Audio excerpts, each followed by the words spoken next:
Kirby Smart and the Georgia Bulldogs narrowly escaped Auburn last weekend with the win in the Deep South's oldest rivalry. They were 14-point favorites heading into the game, Drew, and I know as a Georgia fan yourself, there was a couple of major red flags that you've been touching on in some videos throughout the season that kind of came up as glaring weak spots in this Auburn game. And Auburn did a great job, with some things that historically teams have not been able to do against Georgia. One thing is successfully run the ball. I mean, the quarterback for Auburn, not even the mobile one, obviously had an explosive run early in the game, but was having success running the ball the whole game. So kicking it to you, this Georgia defense has been, in my opinion, the biggest weakness, the biggest step back from previous years to this year. And I think that complacency with the Georgia Bulldogs is a big problem.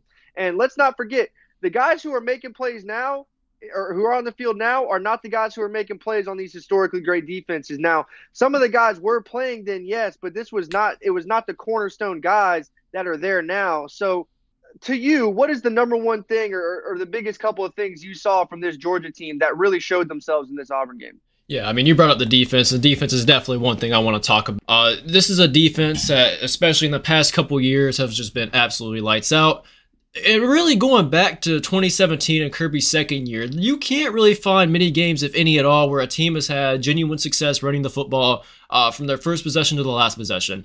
Georgia's defense has been known of having a great front seven that's been able to stop the run and force teams to throw through the air and attack down the field. And really, when you look at the games that Georgia's lost since 2017, a lot of those games have been against teams that have had success throwing the ball down the field to elite wide receivers and elite quarterbacks. It's never been because Georgia's been able to, have trouble stopping the run.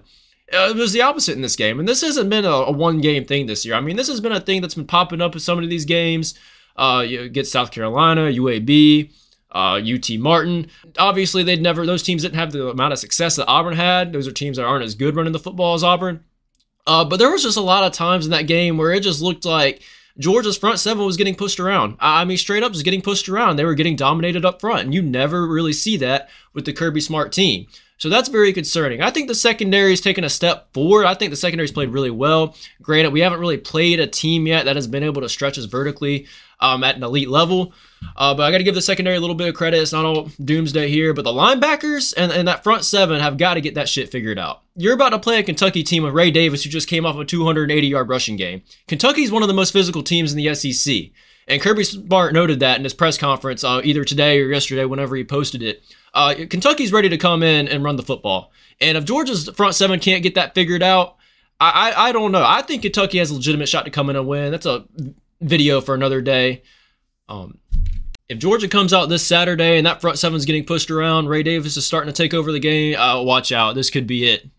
Yeah, Mark Stoops in contention for SEC Coach of the Year, and that Kentucky team's been improving talent-wise year after year, and Mark Stoops has been able to, really cultivate that talent and do a lot more with it than some of these other, big-name coaches at some of these other SEC schools, and they're going to be looking to rain on Georgia's parade. And one thing that I also want to touch on, last thing about Georgia's defense, was every time Auburn, would let Georgia get back into the game, I was always nervous cheering against Georgia, admittedly, that Auburn wasn't going to be able to put together another 80-yard drive. They're not going to be able to do it again. They can't lean on the run forever.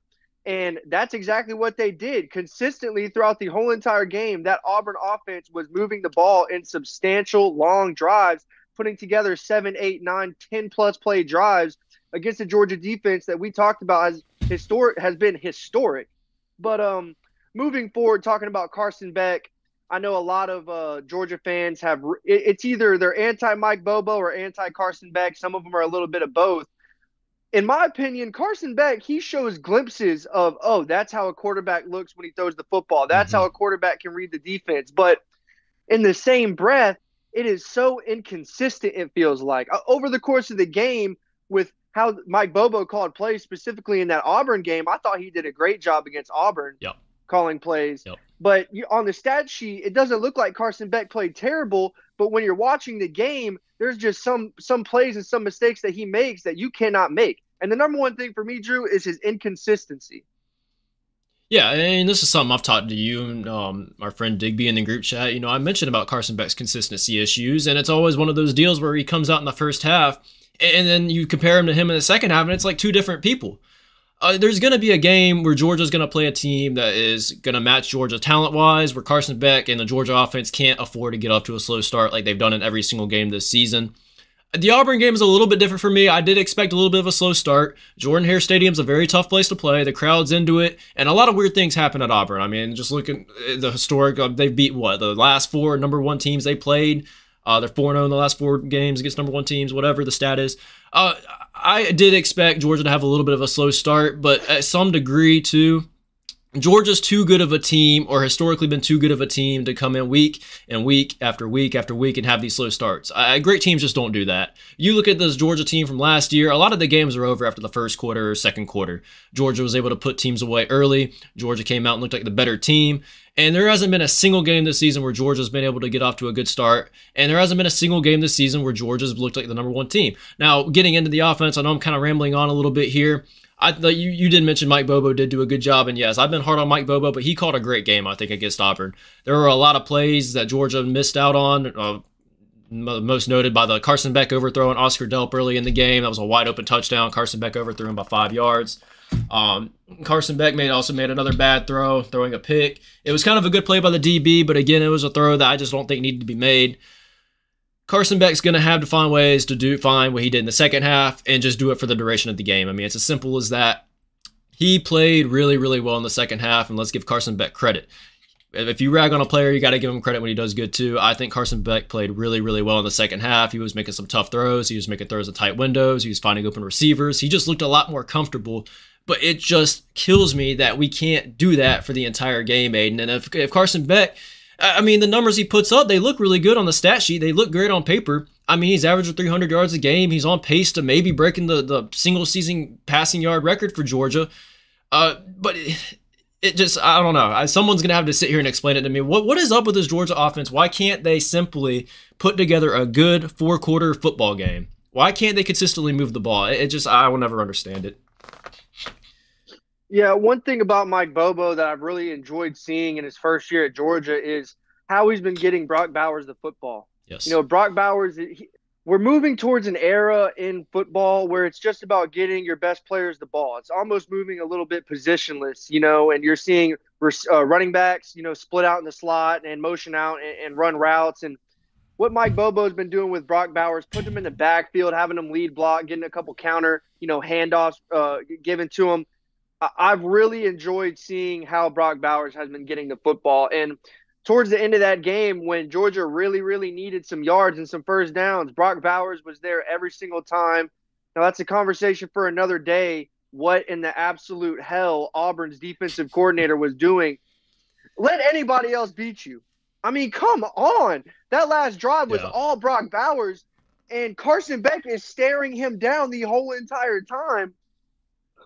But with that being said, yeah, you mentioned it. Carson Beck definitely stepped up in the second half. Those last couple of drives when they really, really needed it, he came through. And that's a big game for Carson Beck. You know, this is his first year starting against a rival away game. So for him to come out with that win and Georgia to get it done, those are the best games to come off of. A game where you might maybe not should have won, but you won anyways. You can coach it like a loss as a coach, but you don't have, you know, the negatives of actually losing the game. Mm-hmm.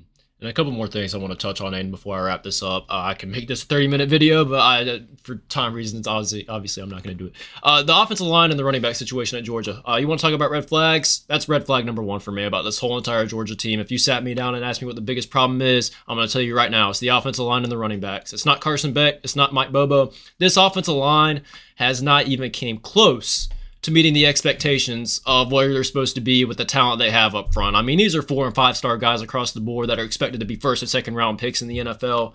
And we're just not getting a push against these opponents that we should be getting pushes on. I mean, Auburn has a good front seven. It's one of the best front sevens they've played all year. But, I mean, you look at UT Martin, UAB, you know, teams that Georgia, they have absolutely no business being able to stop the run that Georgia has. And then the running back situation for Georgia, it's just a complete disaster right now. Forget mess. It's a disaster. We have, Branson Robinson out for the season. Roderick Robertson, he's on a milk carton. We can't find him anywhere. I guess he got hurt or he hurt his ankle. I didn't really hear much news about that. He's our big freshman running back. And then we're in a situation right now where we have Dajon Edwards, who I do like Dajon Edwards, but he's just not your RB1 when you're thinking of UGA. We don't have a Nick Chubb. We don't have a Sony Michel anymore. We need a guy that's going to step up and just be that true dog, RB1, can break tackles, make guys miss, and we just don't have that right now. Instead, we have Cash Jones, a walk-on, and nothing against Cash Jones. He runs the football hard, he plays hard, but I'm just telling the truth, guys. I mean, he's just not that good, okay? I appreciate the effort he puts in, but if we're in a situation where Cash Jones is our RB2 and getting meaningful carries, that's a problem. And then on top of the offensive line issue, I don't understand how we can keep blaming Mike Bobo and Carson Beck if we can't establish a good running game. And Georgia's going to have to figure that out. We're going to have to figure that out if we want to go to where we want to go. And obviously that's a national championship. Again, a lot of this stuff can be made for another video too, but it's a mess. But that's going to do it for this video, guys. We appreciate you for watching. Make sure you leave a like, and in the comments, let us know, is Georgia good enough to three-peat this year? What are some things that you've seen that you like, maybe you don't like? Let us know in the comments below. And one last thing, we're going to be going live starting tomorrow at 10 p.m. Tuesday at 10, we are going live. We'll be live for about an hour, hour and a half. Make sure you come to the channel and check us out. We'll really appreciate it. We're going to be looking to be going live at around 10 p.m. a couple nights a week. So be looking out for that, and come check us out tomorrow at Tuesday, and we'll see you.